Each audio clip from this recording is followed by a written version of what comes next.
Somebody new on the channel for you here today. If you've been around local racing here in Central New York, you probably know this guy pretty well. John Wilber ran Sportsman from 2006 to 2014.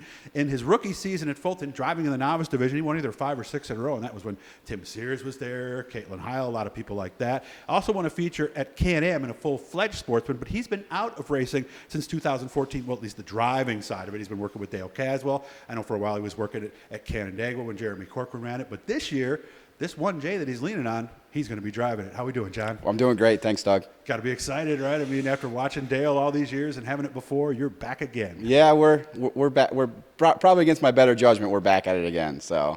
And I don't know how I want to phrase this, so I'll just let you go where you want. You bought this in August, and what was it originally supposed to be, a backup car for Dale? Well, you know, we bought in August, and the deal was with my wife was that we were just going to we're going to put it on ice, and we're going to, you know, come back and get back into racing here in 2022. But, you know, as we got looking at it, and it's here, and it was too pretty just to sit here. So we did something special with it. We made it the Jerry Beck tribute car, and Dale raced it a few times, raced at Victoria and Brewerton. Oh, in this car last year? Yeah. Oh, yep. I didn't know that. Okay. Yep. With the R19? With the R19, yeah.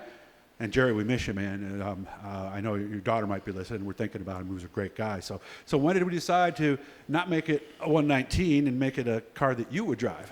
Well, you know, I was out of it for a long time, and it was easy staying away. And just because, you know, we didn't go to the races, we didn't do any of that stuff, and we did life. And then, you know, once Dale went and got rid of the late model, and we did the Friday night thing, and went to Brewerton, and you know, we got a booth, and the wives and the kids are up in the booth, so they're which is a great experience. Yeah, they're contained, and they're not angry at us because we're out, you know, doing what we like to do. You know, every week it seemed like it got a little easier decision to maybe give it one last try. Did you think this might be the thing all along, or was it just a gradual progression in your head that, yeah, I am going to race it? You know what, like, usually like the first of the year, every year, like you know, I live close up to Brewerton, or even like it's crazy, I'd live 20 miles from Fulton or 15 miles from Fulton, you could hear him running.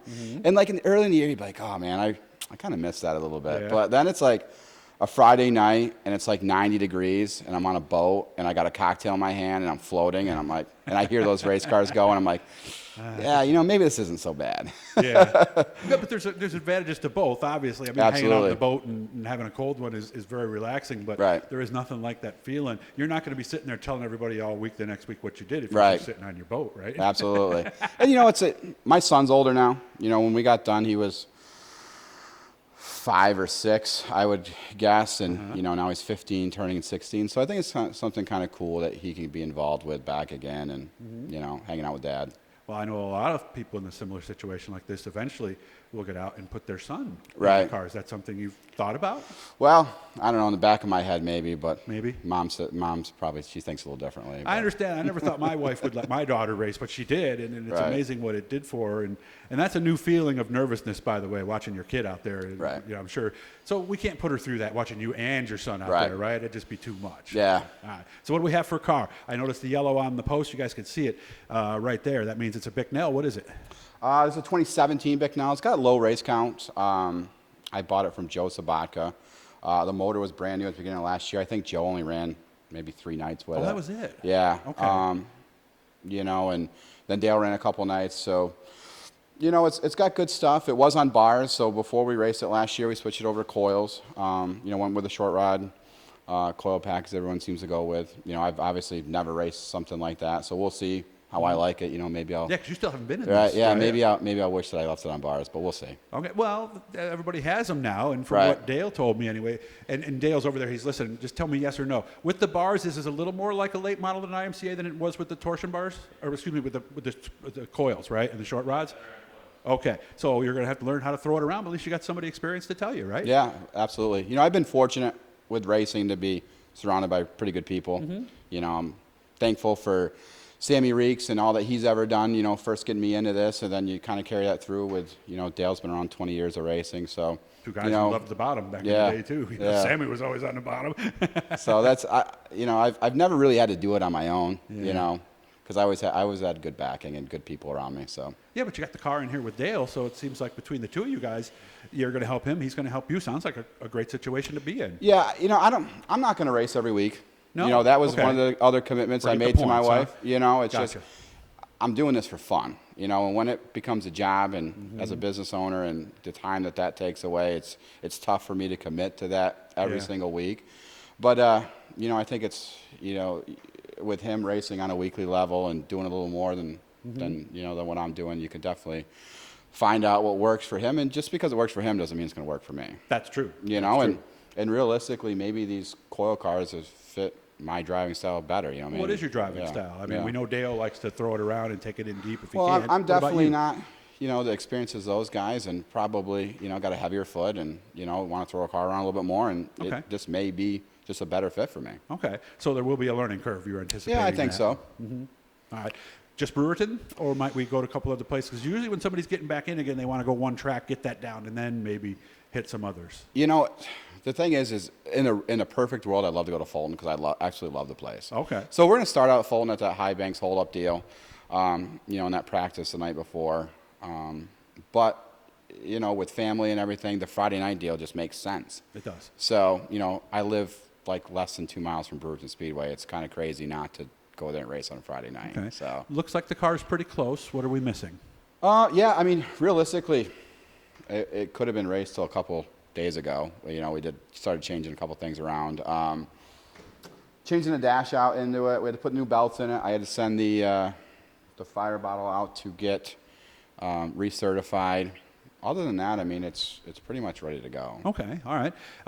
What's it going to be like, you think, that first night when you're sitting in that staging area and you're getting ready to go out for your first lap? Hopefully it's like riding a bicycle. Yeah, it should come right back to you. I'm sure the nerves will kick in, but I remember being so nervous and sitting there, and as soon as you kind of, especially at Fulton, you're rolling down the bank, coming out of turn 4, get on the track, it's like it kind of just all washes away. So. Of course, I remember the first time I came down that ramp. You can't see for a second, and then boom, down you go. It's a little intimidating the first time, isn't it? Yeah. Yeah, I don't want to be that guy that gets stuck in the ramp sideways. Yeah, everybody's backed up behind you. Go back to working in the beer booth, John, right? That'll be what it was there. So, and in case he looks familiar, for those of you at Canandaigua, him and his wife did work at the track back in the Jeremy Corcoran years. So you didn't exactly just walk away. Was it still tugging at you then when you were working at the track? You know what? Not really. No, because I'm it was surprised. like, when we were out there at Canandaigua, and it was a lot, to get up at 5 in the morning, and Jeremy and I'd go out there and work on the track all day. And before you know it, you're doing all that too. Yeah, okay. You just show up at 4:30. Yeah, okay. my wife would come later on in the day, but I'd go out with Jeremy, and it was long summers, and that was a long drive out there. If it was around the corner, it's probably an hour and a half from here, isn't it? Yeah, it wasn't. If it was around the corner, it probably would have been different. But we're good friends with Jeremy and Lori Corcoran, and I was grateful for the time we spent out there with them. So okay. And again, I've seen John at the track for a long time. I didn't know you were a Snap-on dealer. Yeah, 3 years ago I bought a Snap-on franchise. Previous to that, I worked for the corporate side of Snap-on. So you were already in the company. You just decided to get out in the field, basically. Yep. Okay. Yep. Where's your territory? I do the west side of Syracuse. So pretty much from 690 west over to Jordan Elbridge, Marcellus, almost into Skinny Atlas. So pretty much that side of the city. Camillus. So, and remember, of course, the west side of the city used to be where all the auto dealerships were way back in the day. But there's still a good amount of them there, isn't there? Yeah, we do. We do a portion of Genesee Street. So, how much of that is basic salesmanship, and how much of them is showing them these new tools and convincing them that they're going to save mechanics time? Because that's obviously the goal for you. Yeah, like being a Snap-on franchise, it definitely has its benefits because, we sell the best tools in the world. We really pride ourselves on, the core American worker and still producing the product here and a lifetime guarantee that goes with it. So, I've always said being a tool guy is not that hard. You just got to show up and... Well, you got to know the tools. Yeah. You got to demonstrate them. And 13 years I worked, in the auto industry before, coming to Snap-on, and then, worked my way up through Snap-on. So, I kind of had that... both sides of the coin. I've used the tools, plus I have that corporate experience of, the behind the scenes of Snap-on too. And you work on a race car too. So absolutely. There's Snap-on tools in this garage here too. Yeah, so.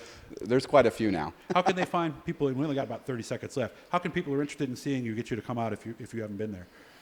So what we franchise with Snap-on is actually a territory, so I'm not allowed to come outside of my territory. Okay, all right, gotcha. So if you're in that area, reach out and message me. I'll get you a hold of him. So hit the Blue E guys that'll subscribe you. Every time we're doing something cool. Appreciate you having me out, man, and I'll be watching. Good luck this year. All right, thanks, Doug.